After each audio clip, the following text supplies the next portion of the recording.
Chers amis, Shabbat Shalom, nous allons étudier la Sidra de Behar, l'avant-dernière Sidra du livre de Vaïkra. Cette Sidra commence ainsi: Vaïlaber Hashem el Moshe Behar Sinaï les morts. L'Éternel parla à Moïse, Behar Sinaï, sur le mont Sinaï, en disant.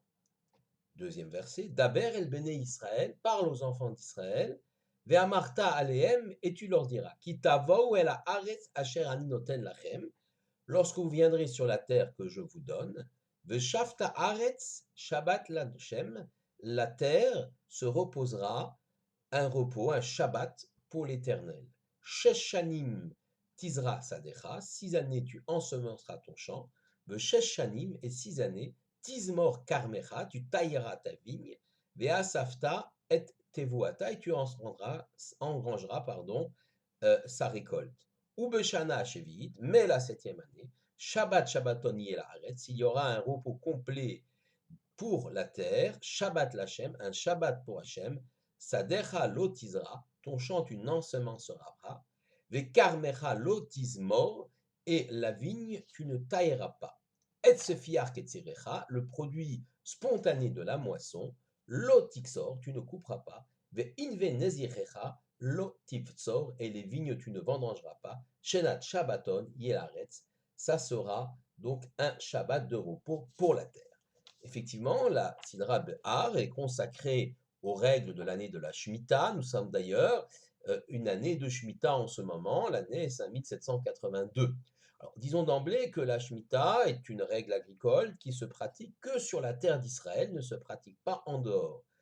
Les règles qui sont édictées par la Torah nous disent que si pendant les 6 premières années d'un cycle de 7 ans, on doit travailler la terre, le blé, la vigne, l'ensemble des plantations que nous pouvons avoir sur la terre d'Israël, la 7e année, nous avons l'obligation de faire reposer la terre, de ne pas la travailler, ce qu'on appelle la jachère. Et effectivement, tous les travaux liés à l'agriculture sont interdits, sauf peut-être les travaux de maintenance, par exemple, par rapport à des arbres fruitiers. Il en est de même pour la vigne, on ne pourra pas la vendanger. Et ce qui est intéressant, c'est que lorsque le produit spontané de ces cultures va croître la 7e année, sans qu'on ait fait quoi que ce soit, eh bien, on ne peut en profiter. On va dire que cela est efker, c'est-à-dire que c'est ouvert à chacun. Chacun peut venir et se servir des productions agricoles spontanées qui pourront pousser pendant la 7e année, appelée Shanat Shemitah, l'année de Shemitah. Mais je voudrais revenir sur le premier verset et le commentaire qu'en fait Rashi, le célèbre commentateur médiéval. Voici comment Rashi s'exprime. Nous allons lire le début du Rashi. Ma'inyan Shemitah etzel Har Sinai. Que fait le sujet de la Shemitah, donc de la jachère de la 7e année, auprès du mont Sinaï? Ce qui veut dire, en fait, la question de Rashi est la suivante: pourquoi le mont Sinaï est mentionné particulièrement pour ce commandement? Je continue Rashi, Ve'alo kol ha-mitzvot nemru mi-Sinaï. Mais Rashi dit, mais toutes les mitzvot ont été énumérées au mont Sinaï.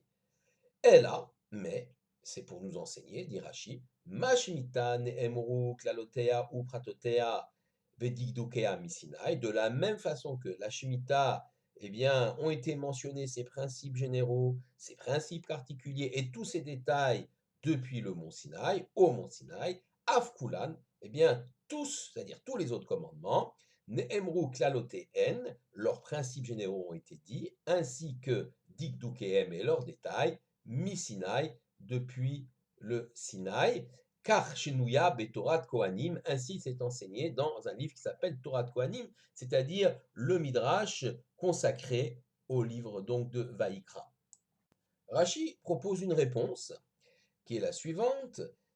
Il nous dit, Perusha, explication. Le fi chez l'Omatinu Shemitat Karkaot chez Nishnet Be'arvot Moab, on n'a pas vu que cette règle de la Shemitah, de la jachère, a été répétée dans les plaines de Moab, et effectivement dans Mishneh Torah, dans le livre qui s'appelle Mishneh Torah, c'est-à-dire dans le 5e livre de la Torah, le livre de Devarim, il faut comprendre que toutes les règles de la Torah ont été dites au mont Sinaï et répétées avant que Moïse ne meure et qu'il donc transmette les choses à Yoshua, le pouvoir à Yoshua. Nous sommes dans les plaines de Moab, à la fin de l'histoire, si on peut s'exprimer ainsi, de la Torah, on l'a pas trouvé là-bas, dit Rashi.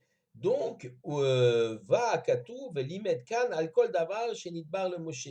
L'Écriture vient ici nous enseigner que tout ce qui a été dit à Moshe, mi Sinaï ayukulam, tout était enseigné au Sinaï, klaloteem ve diktukeem, leurs principes généraux et leurs détails, tout a été déjà enseigné au mont Sinaï, ve chazru ve nishnu barvot Moav, et ça a été répété au mont de Moab, dans les plaines de Moab, pardon, c'est-à-dire avant que Moshe ne passe le relais à Yahushua. Ceci veut dire qu'effectivement, la Shemitah est un exemple, tout a été enseigné au Sinaï et répété dans les plaines de Moab, et à l'image, à l'exemple même de la Shemitah, toutes les mitzvot ont également subi ce sort, c'est-à-dire qu'elles ont été enseignées par Moshe d'abord sur le mont Sinaï et répétées dans les plaines de Moab. Ainsi, il faut comprendre ce Rashi. Mais sur ce Rashi, Rav Shlomo Yosef Zevin, dans son ouvrage La Torah et la Moadim, a une question. Il pose la question suivante. Il dit, Palais à Davar, la chose est curieuse, car la question reste.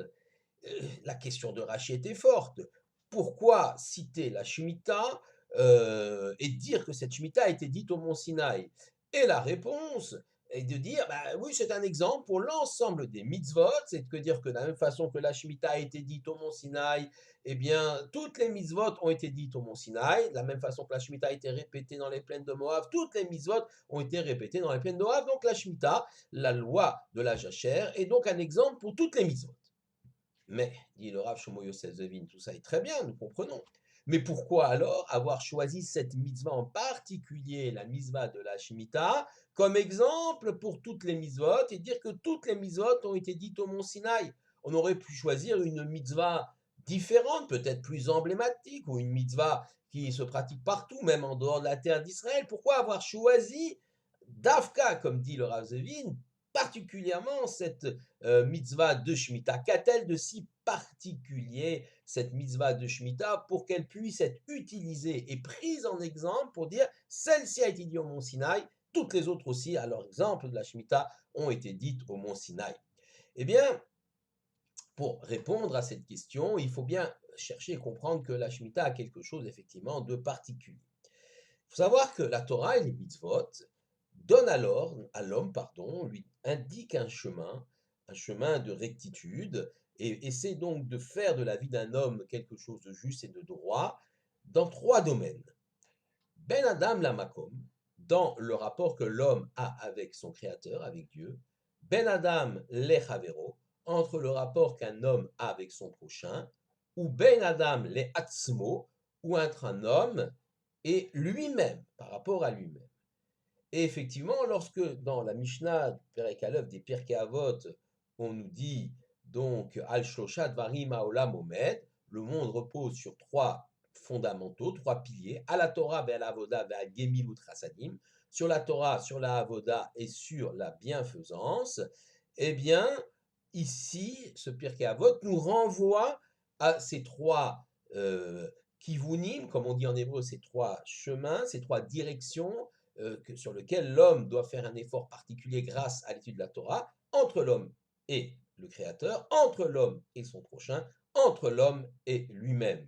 À la Torah, lorsqu'on nous dit dans les Pirkei à la Torah, sur la Torah, bien sûr, c'est le rapport entre l'homme et son Créateur. Lorsqu'on dit à la Avoda, alors il y a une ambiguïté sur le mot Avoda, et on peut le comprendre de deux façons. Si on dit qu'Avoda, c'est le culte du temple de Jérusalem remplacé par les tfilotes aujourd'hui, on comprendra alors que c'est encore une fois Avoda, une référence au rapport entre l'homme et Hachem, Ben Adam, la Makom. Mais si on utilise Avoda dans le sens de Derecheres, de Parnassa, c'est-à-dire vraiment le gagne-pain, le travail que l'homme doit faire ici sur terre, comme on dit dans Yov, Adam le Amal Yulad, l'homme a été créé, il est né pour le labeur, eh bien, on peut considérer que cela fait référence au rapport entre l'homme et lui-même, c'est-à-dire que quel est le rapport que l'homme a avec son gagne-pain, avec sa parnassa, avec les biens matériels qu'il va acquérir, le temps qu'il va y consacrer. Donc c'est une organisation qui regarde l'homme et lui-même. Et le troisième élément, Gemilut Chassadim, la bienfaisance, bien sûr, ça c'est les rapports entre l'homme et son prochain. Et donc effectivement, dans ces trois chemins, eh bien, l'homme doit essayer de s'améliorer et de trouver quelques éléments pour pouvoir grandir. Que ça soit dans le chemin vis-à-vis de Dieu, Ben Adam Lamakom, que ça soit dans son comportement vis-à-vis de lui-même ou que ça soit dans son comportement vis-à-vis de son prochain. Et la Shemitah, l'année de Jacher, avec toutes ces mitzvot, cette année de Shemitah va permettre justement d'être Mikadesh, sanctifié, d'être Mitaer, de purifier ces trois comportements et nous allons ainsi l'expliquer. Tout d'abord, le comportement de l'homme, Ben Adam Lamakom, entre l'homme et son prochain. Cela, la Shemitah va permettre de rapprocher l'homme et son prochain. Comme il est écrit, Veshafta Haaretz Shabbat Lachem, la terre elle devra se reposer, la terre, comme un Shabbat pour l'Éternel. Et ceci vient nous apprendre, bien sûr, que finalement, la terre et tout ce qu'elle contient appartient au Créateur. La Shemitah vient par le fait que l'homme s'arrête de travailler. Elle va enraciner, elle va faire pénétrer dans le cœur de chaque homme le fait, la connaissance, également le sentiment, on va le ressentir, qu'il y a un mani, qu'il y a un chef, quelqu'un qui dirige ce monde, et que ce chef est bien sûr le maître du monde, que tout lui appartient, et que la terre que j'ai travaillée jusqu'à présent n'est pas la mienne, mais qu'elle appartient au Créateur, je n'en suis que le gestionnaire.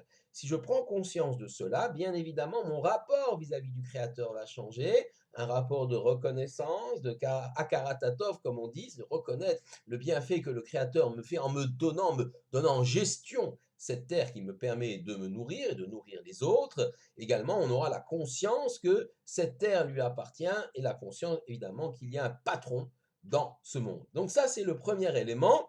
Et quand il est écrit, alors c'est vrai pour la Shemitah, c'est vrai aussi pour le Shabbat d'ailleurs, puisque pour le Shabbat Bereshit, le Shabbat de la création, Dieu dit bien, Beni ou Bene Israël, ce Shabbat sera entre moi et les enfants d'Israël, Hot il et Olam, un signe pour toujours, qui cherche Eternim Asa Hashem, et Hashamein Vitaretz, que Dieu a fait la terre en 6 jours, et Uyom Hashivi, Shabbat Vainafash, et le 7e jour, Dieu s'est reposé. Et donc, on a ici cette idée que celui qui respecte le Shabbat témoigne de la création du monde, de l'existence de Dieu, et que le monde a été créé par l'Éternel et que ce monde lui appartient. Eh bien, on a exactement la même dimension pour la Shemitah par rapport à l'attitude, au comportement que l'homme doit avoir vis-à-vis de son créateur, Ben Adam Lamakom.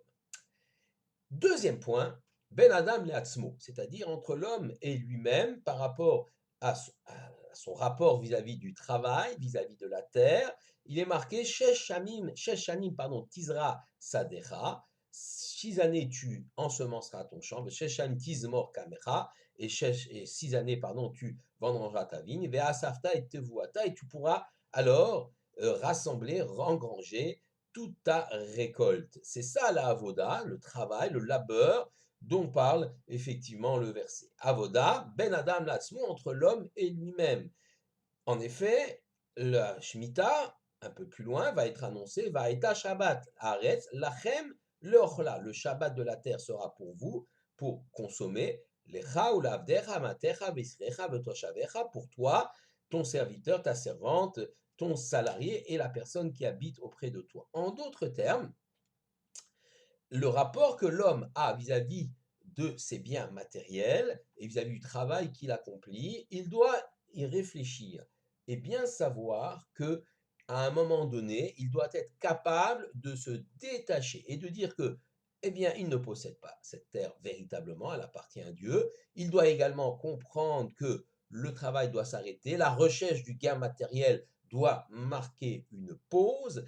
Et là, bien sûr, ça dépend de son sentiment de confiance qu'il a vis-à-vis de Dieu, de confiance qu'il a vis-à-vis des lois de la Torah, et effectivement de cette capacité à dépasser l'angoisse de ce qu'il trouvera dans l'année de Shemitah, que va-t-il trouver à consommer, que va-t-il trouver à manger, et de sa capacité aussi de se détacher de la matérialité. Qu'y a-t-il de plus attaché à sa terre que le paysan? Eh bien, on lui dit, tu vas prendre du recul par rapport à cette année, faire autre chose, étudier la Torah, occuper de ta famille. Eh bien, cette dimension-là, bien sûr, c'est un travail que l'homme doit faire sur lui-même par rapport à sa dépendance au monde matériel. Troisième élément, eh bien, c'est la Gemilut Rasem, comme on dit, la bienfaisance, Ben Adam Lachavero, le rapport entre l'homme et son prochain. Nous avons expliqué que les fruits qui poussent pendant la période de la Shemitah, qui poussent spontanément, ou d'arbres fruitiers, des fruits des arbres, la vigne, etc., ou même un regain de céréales, c'est possible aussi, eh bien, l'homme n'en est pas le propriétaire. On dit qu'il est efker, il est ouvert, libre, tout celui qui vient dans ce champ pourra venir s'en saisir et le posséder, particulièrement les indigents. Eh bien, n'y a-t-il pas de plus grande tzedaka, j'allais dire de bienfaisance de Milut Rasadim, que d'offrir l'ensemble de cette production, comme l'exige la Shemitah, à ceux qui sont les plus démunis. Et même pour aller plus loin, il y a même une compassion pour l'animal, puisqu'on dit un peu plus loin,